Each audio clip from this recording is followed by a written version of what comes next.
Alrighty, welcome back to operating system, everyone's favorite course. Alright, so today we're talking about sockets. Chill lecture today, I will not test you on this, but it will be useful for you. So, have you ever connected to the internet?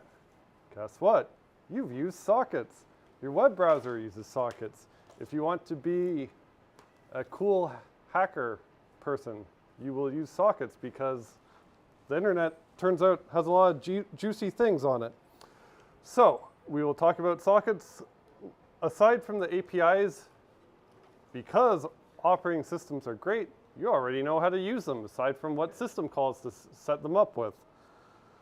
So, sockets, just another form of IPC. We've done pipes, we've done signals.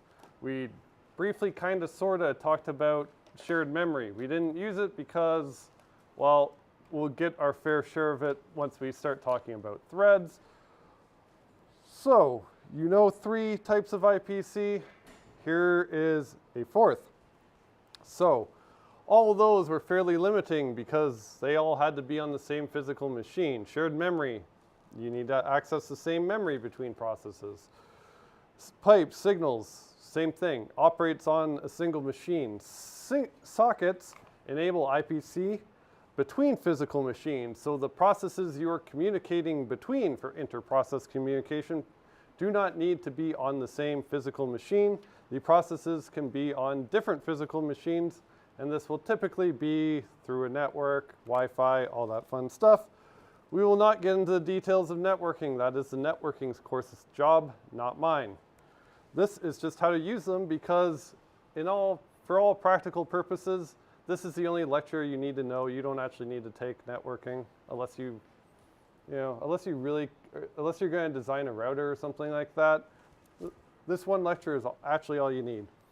So there are 4 system calls. They'll have the usual C wrappers where they'll return -1 if there's a problem, set error no, all that fun stuff, which we definitely listen to me and we definitely check for those now, right?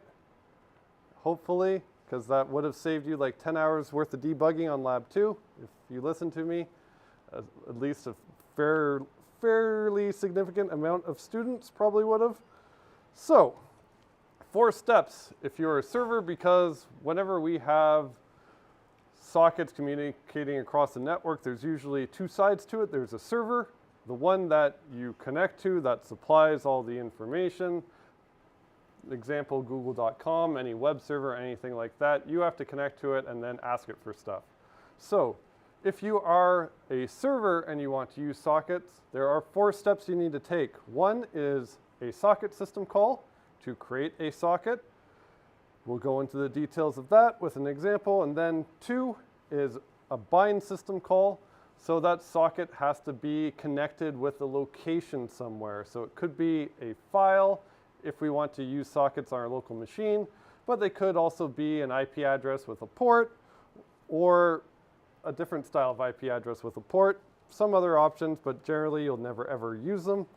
3rd step is to say, hey, my server is listing at this location and I am now accepting connections.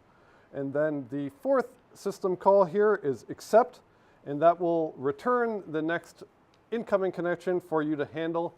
And guess what? It is a file descriptor. So you know how to use that. So if you get a file descriptor, you can read and write, and that will communicate with it. So if I accept, I get a file descriptor back representing that connection. If I write information to that file descriptor, I am sending information across the network. If I'm reading from it, I am receiving information from another process running on another machine over the network. Clients have a much easier job. They don't have to listen for multiple things. They just form one connection. So a client starts with that same socket system call, and then it just has a connect system call. So that needs to connect to the same location that the server is listing on in order to establish a connection. Otherwise, you'll get an error message. But if this call is successful, you can now use the file descriptor return from socket to send and receive data using your read and write system calls as we have done before. So you can kind of see how file descriptors are fairly powerful because I can just represent an internet connection with a socket, which is a file descriptor. So I can send and receive information across it. And I don't have to learn anything new aside from how to set it up, which I look up once and then I copy it and then that's it. So socket system call has 3 arguments. Only 2 of them are actually used for anything. The first one is a domain, which says essentially what should I be connecting, what is the type of thing I need to be connecting to. There are 3 main ones, like I said before. There's Unix, which is for local communication on the same physical machine. Typically use this for debugging, or if you are running servers on the same machine and you don't actually have access to like change access to open ports or anything like that, maybe you'll use a file for debugging. Other than that, there is iNet for IPv4, which is like number.number.number.number, which I don't know how your guys' age bracket is, but maybe you've seen that if you like connect to Minecraft servers or something. I don't know what the hell you guys actually do. Then there's IPv6 because v4 is only a 32-bit numbers, which is like 4 billion numbers, and we've ran out of IP addresses once people started connecting their damn toasters to the internet. So this is a much larger number, but typically no one writes this number because it's really ugly. It's hex characters, it's gigantic. And then the second argument that's actually used is type, and there are one of 2 things. There is stream and datagram sockets, which we'll go into next. And this protocol, just not used. It's probably going to be 0 for everything. It was there when people thought this was going to be fancier, but turns out no one used it. So you might have heard the term TCP. If you are going to take a networking course, you will hear of that. Basically, all that means is the data you send across a socket will appear in the same order as you send it on the server, which if you get into networking, which despite me talking about is a fairly interesting topic, you might realize that that is not guaranteed because you send information, I don't know, through radios or something, I don't know. I'm a software person, so that can actually arrive in different orders. It can arrive, well, yeah, it can arrive in different orders. It might get routed to Japan or something like that and take a long time, while another packet doesn't. Sometimes that does happen. Your ISP screws up a lot. So if you've ever like, your connection is like weirdly slow to like certain sites, it's probably because your ISP screwed up the routing and it's like routing the packets to Japan instead of, you know, to Arizona or wherever the hell server farms are.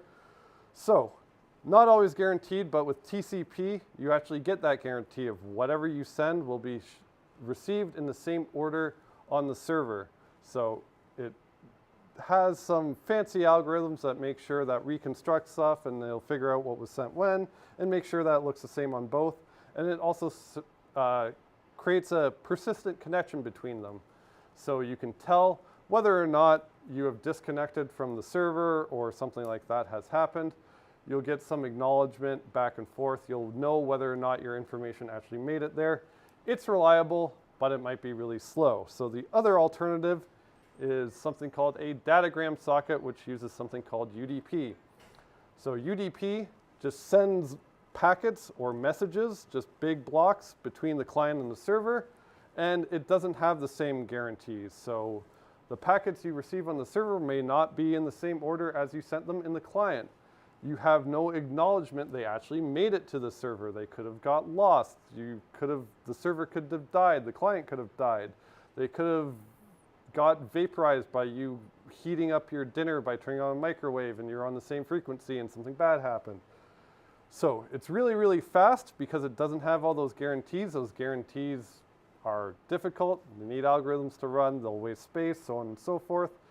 But for some types of communications, well, you don't really care if it made it there or not, because if you'd had to retry, maybe the state of the world is different now, and there's no point in retrying because that packet is now no longer invalid, or something different has happened, or you just don't care, or you'll just skip a frame or something.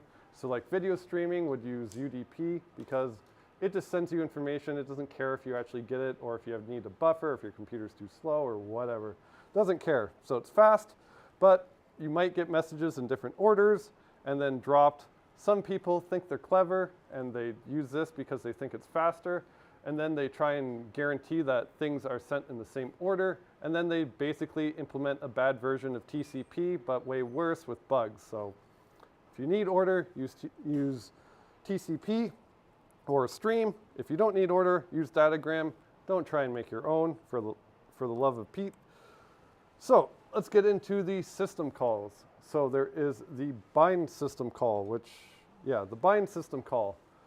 takes that socket as the first argument, which is the file descriptor, and then two arguments for the address. So one is the address of a struct called sock_addr, or the socket address, and the other one is an argument that tells you how big that structure is, because we are dealing with C, and C is not terribly clever, so you have to say what the length is explicitly in the function.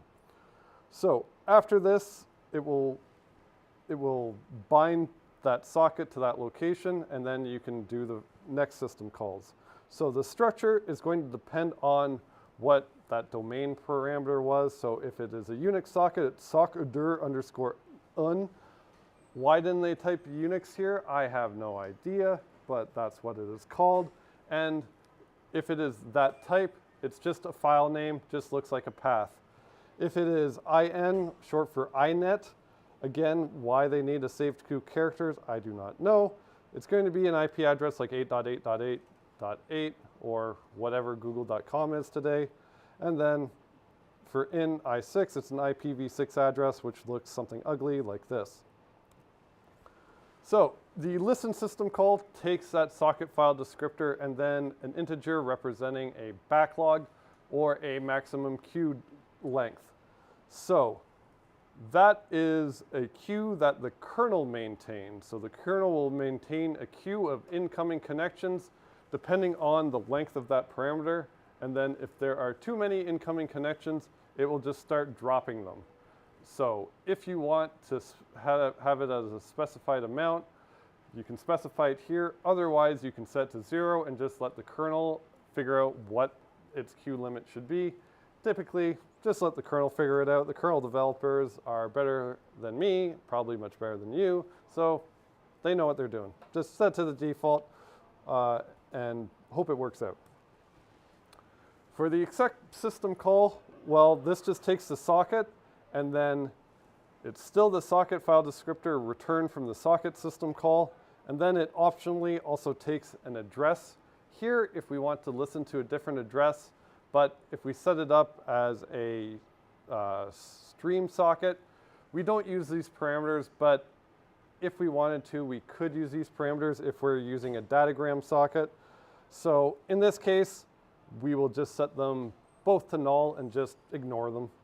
And then after this, except returns you a new file descriptor that represents a connection to a client. And then you can do the read and write system calls as usual. So that was a lot of setup. Don't worry, we'll see an example. The next one is the system call for the client. So in the client, it just has to do the socket system call and then the connect call. So it takes that socket file descriptor as an argument, and then the sock address structure and the length of it, just like the bind system call. So this needs to match whatever the server bound to in order to form a connection with it. And if this system call is successful, now the client has a file descriptor representing that connection, and it can read and write to it so you can communicate with that server. So that is it. We can just see an example. Okay, that didn't connect again. Cool. Whoops. Oh my.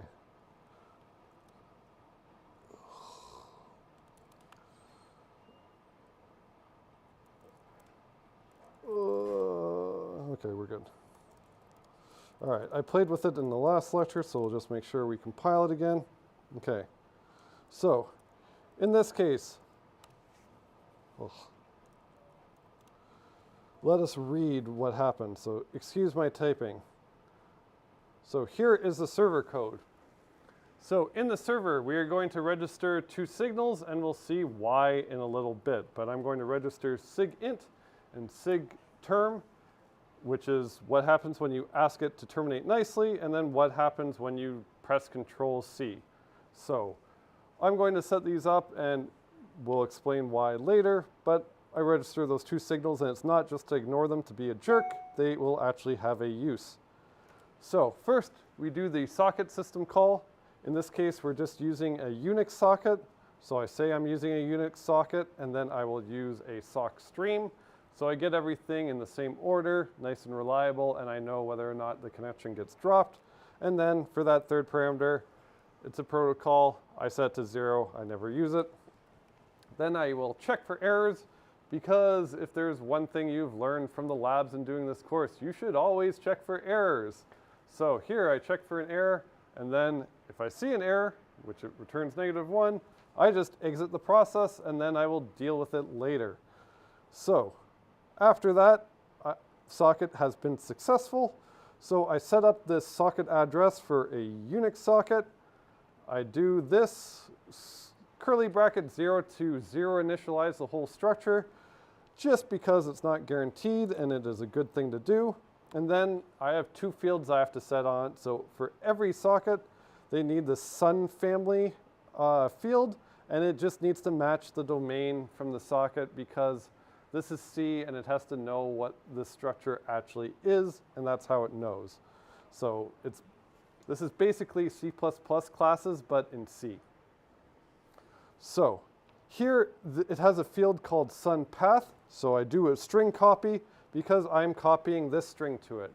So I'm just trying to connect to a socket just called example.sock. That is it. And in the string copy, I just make sure that I don't copy the null byte. I just go up until the last character, and that is my whole path. So then I try and bind to that address. I will check for an error. If there's an error, I bail out. Otherwise, I am successful. Then I have to do that listen system call. Here, I give it the argument 0 because remember, that's the queue depth. I'll let the kernel figure it out for me. And then here is the meat of the code. So any web server you connect to, it's going to look like this. So it's going to say while true, and then it's going to have an accept system call. So that accept system call is blocking. It will only return whenever someone has connected to it. So this will block listing on that signal. I don't need the address or anything. And then whenever this returns, I get a new file descriptor. As long as there's no error here and I get -1, I get a new file descriptor, which I called connection FD. And then that represents a connection to a client. I can read and write information to it if I wanted to. In this case, I will pretend I'm a server. So I will send information. So I will create a string called hello there with an exclamation mark, calculate the string length and include the null terminating character, and then I will do a write system call. So I just write to that file descriptor with the message and how many bytes I want to write, and then check for errors, check that we actually written the whole thing. And then here, this is just a short way of printing to standard error. Instead of using printf, I can use dprintf, and then it takes a file descriptor as the first argument. So after I'm done writing my message, my life as a server in this case is done. So I just close the connection, check for errors, and then I hit this, and then I go back to the beginning of the loop, and I just wait for the next connection. So this server will just wait for connections, serve as many people as it can accept at once, go through, send them a message, wait for the next person, send them a message, wait for the next person, send them a message. So obviously, if I have a while true loop, I don't know when to exit. My program never exits until someone requests it to exit. So that's why I have a signal handler, because I have the socket file descriptor I want to close, and it's associated with a file name that I want to get rid of. So in the signal handler, All it does is make sure that we get one of the signals we expect, which should never happen, and then it closes the socket. So to close the socket, it closes the file descriptor, which is just a global variable, so it can access it. So it closes that socket, and then it does this unlink system call, which we haven't seen yet. That basically just deletes a file, which once we get in file systems, we'll realize that deleting a file is not really a thing. So this just gets rid of that name. So that's why it's called unlink and not delete. So yeah, and funny story, if you strace rm and like try and remove something, there's no rm system call, it's unlink. So unlink just gets rid of a name. In this case, I'm getting rid of the name example.sock. So now if I expand this and I run the server, so if I run the server, I don't get any output because it doesn't print anything, but it also doesn't finish. It's running. It would be, if we straced it, we would see it be stuck on that except system call in the loop. No one has connected to it yet. So if I switch to another terminal and I look in here, well, there's that example.sock file that represents the socket. So the server looks like it's running. And then in here, I can, let's actually see the client code before I run it. So in the client code, all it does is do the same socket system call. Says we want to connect to a Unix socket, sock stream, protocol 0, exactly as the same as before. The socket address is going to be exactly the same as in the server. So I want to connect to something called example.sock. So because I am the client, I just call connect. So call connect, give it the file descriptor I got from the socket system call, and then give it the address of the structure, give it the length of the structure, check for errors. Otherwise, that file descriptor returned from socket now represents an active connection. So in here, I create a buffer of a page because the kernel loves pages, as we now know. And in here, I just do a read system call in a while loop until I'm all out of data over and over again. If I exit the loop, I'll just check if I have an error number of bytes, in which case I will bail out. Otherwise, I just print off whatever I received from the server and then close the file descriptor, return 0, exit the program. So now if I run this, my client says, hello there, because I got that from the server. And I can run this over and over again, and the server is just going to accept the connection, send me some information, close it, go on to the next one, so on and so forth. So any questions about that? That's the internet in a nutshell. So cool. Anyone want me to do anything to break this or do anything silly? Yeah? I'm wondering if you can send anything to the server to cause it to send a signal to itself. If I can send something to the server to cause it to send a signal to itself? No. So in this case, if I write anything to the server never reads anything. It just closes the connection immediately. So the kernel would like copy that memory in somewhere, and then after that connection gets closed, it would just delete it. Yeah, I can't trigger a signal or something unless I do like a kill system call in the server process. But yeah, sending data, not going to trigger a signal or anything. All right, anything else fun I should do with it? Yeah. Can you cause a denial of service attack? Can I cause a denial of service attack? So basically, your client.c have it, instead of just, basically have client.c fork a bunch of times and have each individual child try and connect to the server at the same time. Sure.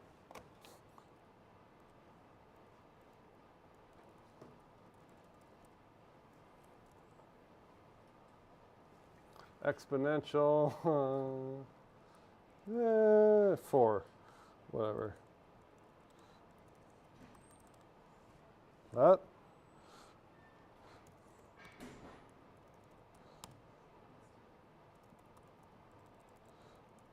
Oh, this is going to spam. Shouldn't be that bad. So my server can put up with that amount.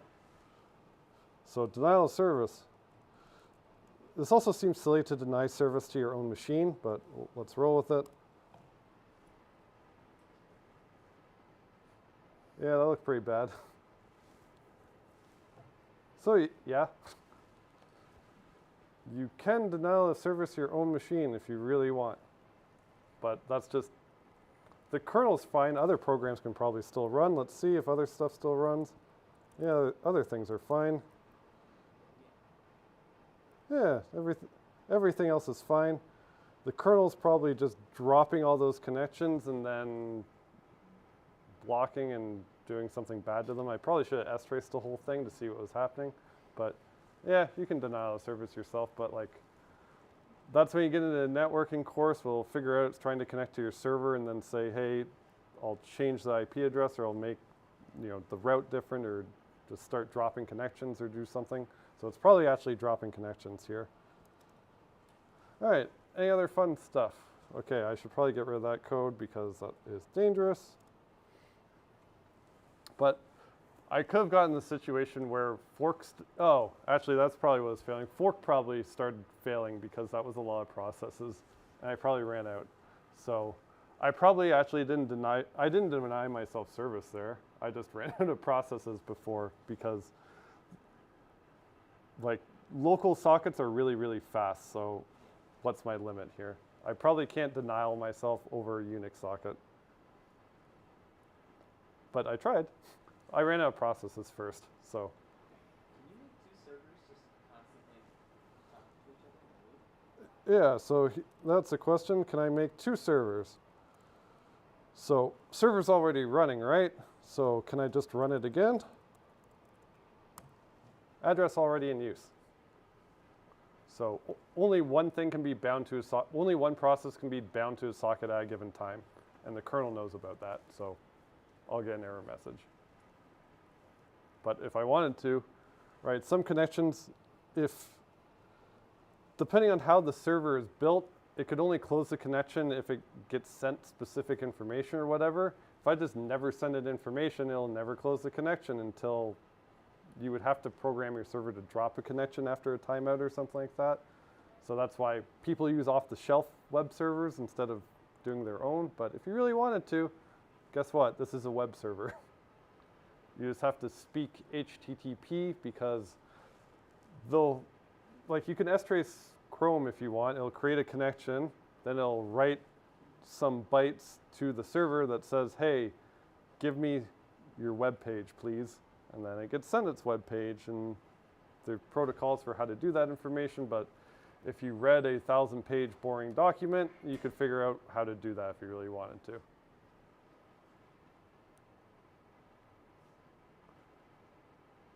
All right, any other questions? Cool, networking, one course, or one lecture, easy course, right? Still take networking, don't have them come after me, please. All right, so let's wrap it up. So there's some extra things because it's a socket. So instead of read and write, there's also send and receive system calls that have special flags that are specific to sockets. Some examples are message OOB, so receive out-of-bound data, which doesn't mean anything to me, but means something to networking people. There's peek, so you can look at the data without actually reading it. So whenever you do read it later, you can read the whole message. So you can just peek at the first few bytes.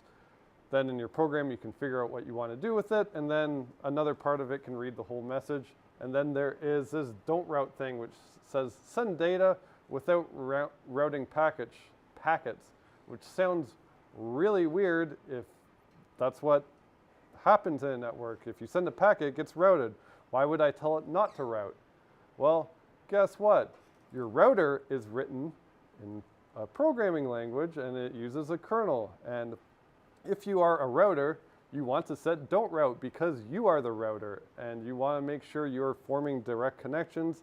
Otherwise, if you didn't have this flag, you could make an infinite loop route, which isn't good, and you will like just crash your own router and something bad will happen. So that's why some non-obvious flags are there, because guess what? your router probably runs Linux or something like Linux, so it will use something like that. But you'll probably never use these unless you take a networking course. And then there's send to and receive from, and they just allow you to set addresses with them. So too long didn't read of today, you perform networking through sockets. So they're just IPCs across physical machines. Aside from the setup, it's nothing we haven't seen before, but it might be more useful to you, which is why we took this brief detour. And also we took this brief detour because you have midterms and stuff, so it's nice to have a lecture where you don't actually have to write stuff down or like be stressed about it or anything. So basics are sockets need a type and an address, so they'll be like local, IPv4, IPv6. You can pick whether or not they're stream or datagram sockets, which are basically TCP and UDP. They need to bind, if you're a server, you bind to address, you listen to it, and then accept connections. If you're a client, you just connect to it. You can send and receive data from it. That's all. So we can ask questions or do whatever, or work on lab 3 or leave early. Up to you. All right, so just remember, pulling for you. We're all in this together.